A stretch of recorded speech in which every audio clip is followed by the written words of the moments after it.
मुख्यमंत्र्यांच्या आदेशानंतर आज पालकमंत्री स्वतः शेतात आले आहे आणि सोयाबीनची पिकाची पाहणी केली आहे। विशेष बाब म्हणजे चंद्रपूरमध्ये सर्वाधिक पाऊस झाला आणि त्याच्यामुळे कुठेतरी शेतकऱ्याचं मोठं नुकसान झालं। 80% सोयाबीन हा नष्ट झाला असल्याचे चित्र दिसून येत आहे। आपल्यासोबत चंद्रपूर जिल्ह्याचे पालकमंत्री उईके जी आहे। सर, आपण आज बांधावर आलाय, काय नेमकी परिस्थिती दिसली?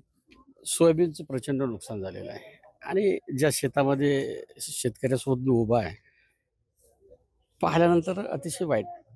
निश्चितच याला मोबदला मिळणार आहे आणि सरकार हे अनुदान शेतकऱ्याला मदत करणारं सरकार आहे, त्यामुळे काही प्रॉब्लेम नाही। 100% मदत करणार। चंद्रपूर जिल्ह्यामध्ये अगर प्रामुख्याने बघितलं गेलं सोयाबीन, कापूस आणि धान मोठ्या प्रमाणात उगवलं जातं, परंतु सोयाबीन यावेळी संपूर्ण नष्ट झाला असल्याचे चित्र दिसून येत आहे। यांना लवकरात लवकर कधीपर्यंत मदत मिळणार आहे, काय प्रयत्न करणार? सरकार मदत करणारं सरकार आहे।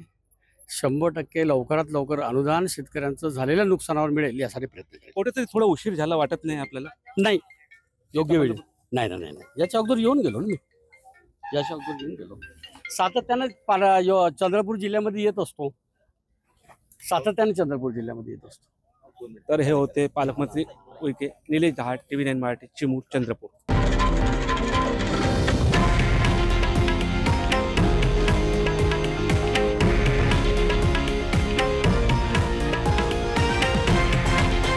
हे आहे देशातील नंबर 1 न्यूज नेटवर्क आणि आपण पाहत आहात TV9 मराठी, एकमेव।